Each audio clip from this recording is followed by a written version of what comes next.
Gênesis 28, versículo 1. E Isaque chamou Jacó, e o abençoou, e ordenou-lhe, dizendo: Não tomarás mulher das filhas de Canaã.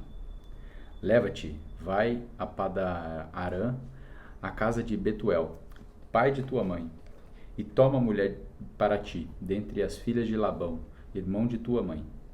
Esses dois versículos querem dizer que, assim como Abraão, na geração anterior, Isaque também se preocupava com o fato de que seu filho mais moço se casasse com uma mulher das filhas de Canaã.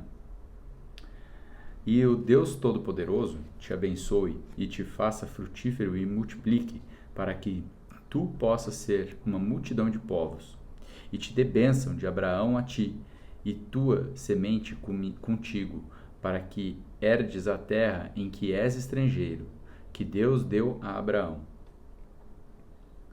E Isaque enviou Jacó, e ele foi a Padan-Arã até Labão, filho de Betuel, o sírio, o irmão de Rebeca, mãe de Jacó e Esaú. Esses versículos querem dizer que antes da partida de Jacó, Isaque lhe concedeu duas importantes bênçãos pactuais: descendência e terra. A bênção de ser frutífero fora dada anteriormente a Adão e Noé e a seus filhos, a Abraão e a Ismael. Isaque a invocou usando o nome El Shaddai, Deus Todo-Poderoso, em nome primeiro revelado a Abraão. A segunda bênção era a posse da terra de Deus, que Deus deu a Abraão, uma bênção que somente o Eterno poderia conceder. Tendo recebido estas bênçãos, Jacó partiu para o lar dos antepassados da sua mãe em Padan-Arã.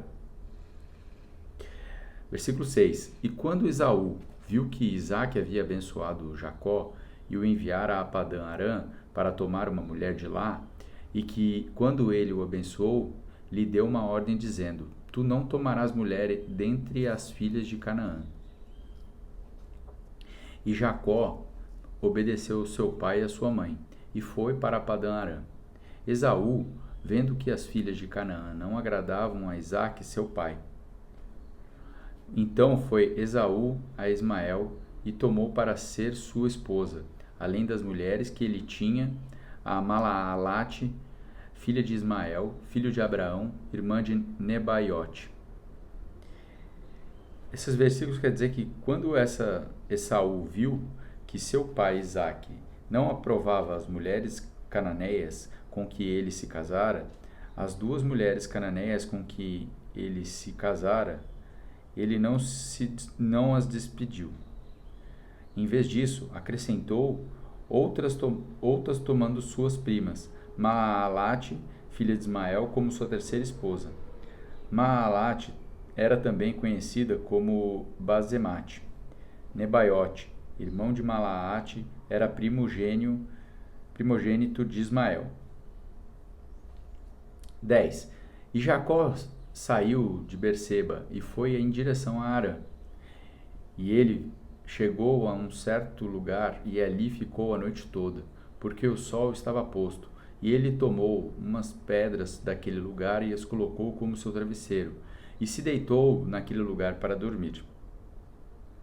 E ele sonhou, eis que uma escada estava posta sobre a terra, e o seu topo alcançava o céu.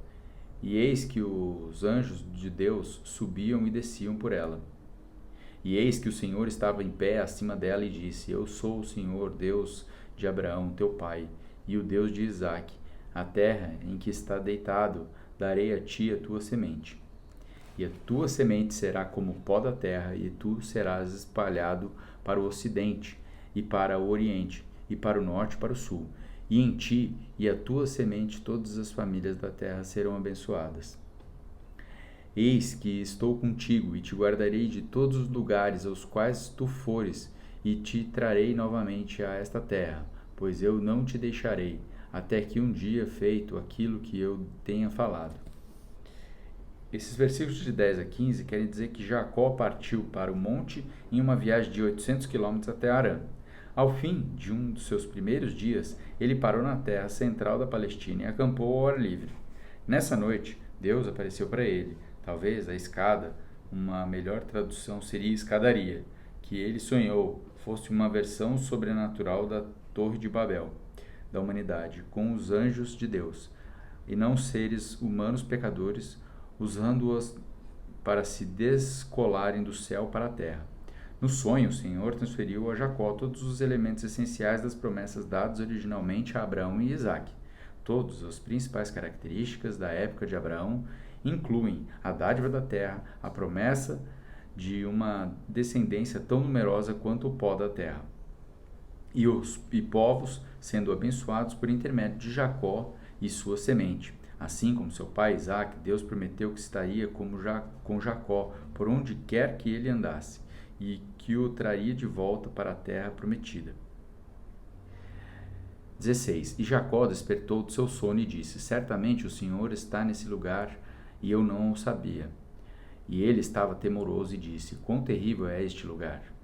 Este não é outro, senão a casa de Deus, e este é o portão do céu. E Jacó levantou cedo de manhã e tomou a pedra que tinha posto como seu travesseiro e colocou como um pilar, e derramou óleo no topo dela. E ele chamou o nome daquele lugar de Betel, mas no começo o nome daquela cidade era chamada de Luz. Esses versículos quer dizer que nenhuma outra pessoa no Antigo Testamento registrada ungido uma pedra sagrada. Jacó faria isso 2 vezes. O patriarca deu àquele lugar o nome de Betel, casa de Deus, designação que seria retirada durante toda a história israelita. Versículo 20. E Jacó jurou um juramento, dizendo: Se Deus for comigo e me guardar neste caminho em que eu vou, e me der pão para comer e vestes para vestir, de modo que eu torne novamente a casa do meu pai em paz, então que o Senhor seja o meu Deus. E esta pedra que eu tenho posto como um pilar será a casa de Deus, e de tudo que tu me deres, eu certamente te darei o dízimo. Esses versículos querem dizer que Jacó é o único patriarca a fazer um juramento, embora suas palavras possam parecer interesseiras. O juramento pode simplesmente conter um pedido para Deus, efetuar as implicações das promessas feitas no versículo 15. Anos mais tarde, ele confessaria que Deus havia de fato cumprido os termos de suas promessas.